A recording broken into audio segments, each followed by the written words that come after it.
I'm going to close this database now, or sorry, this query, and I'm going to copy my students with GPA query. What I want to do is I want to make a new query to find students who are eligible to graduate, and I want to put them in a table of their own called Graduating Seniors. And so I'm going to paste that into a new table, and whoops, I'm going to do a Control A here, and I want to call this Graduating Seniors Make Table Query. Now, this is a funny name for a query, and I'll tell you why I've named it that way. I actually am only going to get to use this once, and then I'll probably just delete it, and I'll explain that in a minute. So I'm going to right click on it and open it in Design View, and here is a copy of the one that we found students' GPAs in. It has all the fields from the student table and their GPA.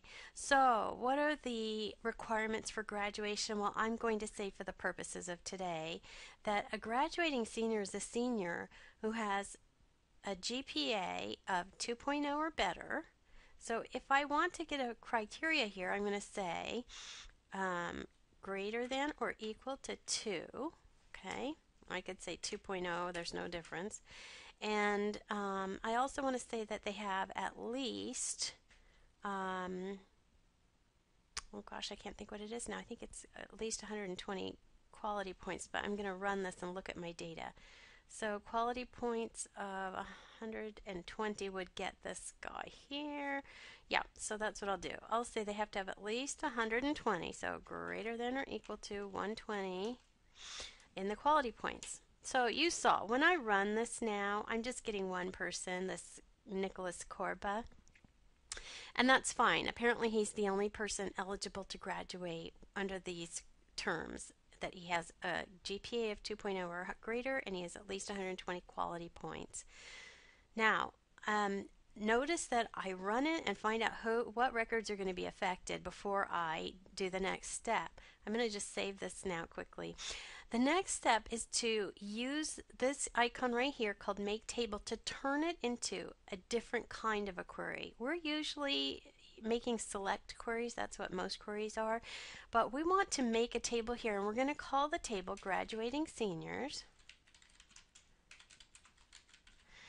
and we're going to keep it in this database, and we're going to say OK.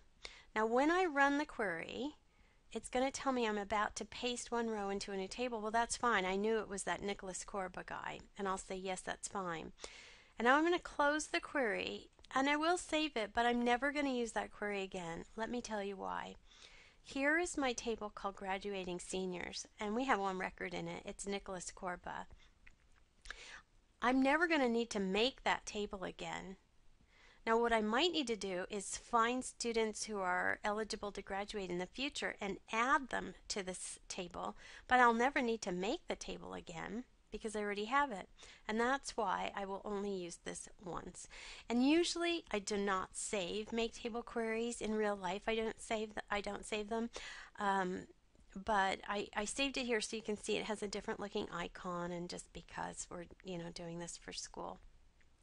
Okay, the next table I'm going to, or the next query I'm going to create for you is a delete query.